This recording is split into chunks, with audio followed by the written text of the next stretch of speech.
Hi, it's Mark from Top Local Lead Generation. We're here with Vancouver's own DJ Boogie Shoes himself, Mr. Gary Waight. How you doing, Gary? We're doing very good. Got a little sun out there today. Yeah. So we're going to talk about genres of music for your wedding reception. Well, how does that make a difference? Well, genres of music can add a certain ambience to your event, and one of the things about wedding receptions or any kind of event, you want to put forth some kind of energy, some forms of feeling for the event that is conducive to maybe your own beliefs or your own feelings, but also maybe you want to put it out there so that it'll convey the event a lot better. In weddings, for example, the cocktail music. Now, a lot of brides and grooms may think that we're a very romantic couple and we love that romantic, classy stuff and beautiful sounding music, and that's really great. If that's your what you want to portray, that's beautiful. One thing you might want to think about, though, too, is during that time, and as well as for dinner, is that it's been a long day for everybody.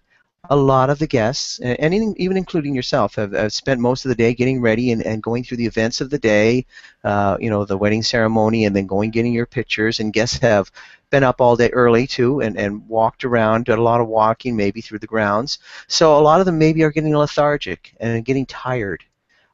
So one of the combinations that I like to recommend is, if you want class, is a combination of smooth jazz, Dianna Krall, Michael Buble, some instrumental music, and the Spanish guitar. And the reason why I recommend those combinations is that the smooth jazz is classy, so that adds your classy aspect of it.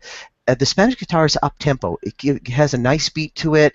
It has a nice rhythm to it. It kind of gives that ambience and gives off that energy that kind of makes people kind of move and kind of dance. I've often seen the bridesmaids and ladies going up to the buffet table at dinner time to the Spanish guitar music, kind of shaking their shoulders and kind of dancing a little bit, and it just gives them that energy.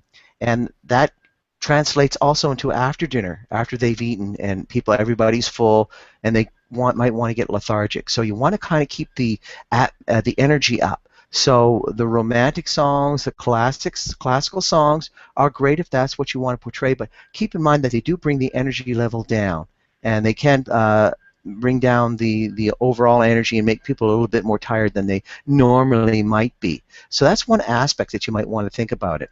The cake cutting, music for the cake cutting. A lot of couples find out, well, gee, I don't know what kind of music I might like for the cake cutting. There again, that's a little bit less of a big deal in terms of energy, where you can go with your own feelings on that one. So if you're a romantic couple, definitely go with the romantic music. That's all right. If you're a fun couple, go with something fun, like I like bread and butter, I like toast and jam. That's really a fun song. So a lot of couples have tried that as well, and it worked well for them. And then we kind of move on in the evening to the first dances. One of the things I recommend about the first dance is you want to keep them to a minimum. If you have too many first dances, they tend to get, the guests kind of get they just get tired of it. It's just a little bit boring for them. So you want to keep them to a minimum. You definitely want to have the first dance for you and your husband, and then you might want to have a first dance where you combine the father of the groom and the father of the bride, sorry, and the mother of the groom into one dance, where you might have they dance together, or you might have the mother and groom come in halfway through the dance, and that kind of keeps you get everything that you need to do, and then it just keeps everything compact. And then after those first two dances, you can get right into the dancing of the evening. And one of the great things to do to get everybody to dance is to pick a song that you and your husband really like to dance for, and invite everybody up to the dance floor to dance with you. That starts off things really, really well. And also, when we get into the dancing music, I do have a lot of brides and grooms who are kind of adverse to the cheesy music, so they say, the ABBA or YMCA and that type of thing. And I always mention that that's great if you're not really happy with that, and if you wanted to not to do that. But keep in mind, those are the fun songs. It's really fun to see your buddy or your friend get drunk and do the YMCA or the Macarena or do something on the floor that's kind of interactive. So they can be fun times. They can be things to talk about the next day. Good video shots, good photo shots. So you might want to keep that in mind, that perhaps maybe your guests might enjoy some of those things. And then finally, the last song of the evening. We want to end out a song that's kind of reflective there again of the bride and groom's mood and personality. So they might have something that they want to end the evening off with, whether that be a slow song, whether that be a medium tempo song, or even a fast song.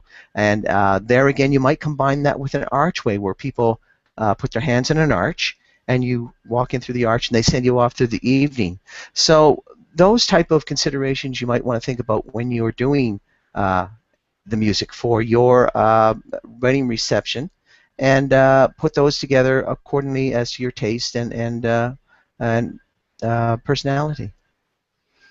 Great. So that was Mr. Gary Waight from DJ Boogie Shoes. You can check out his offers and his services at djboogieshoes.com, or you can email him at gary@djboogieshoes.com. Thanks a lot, Gary. Thanks again.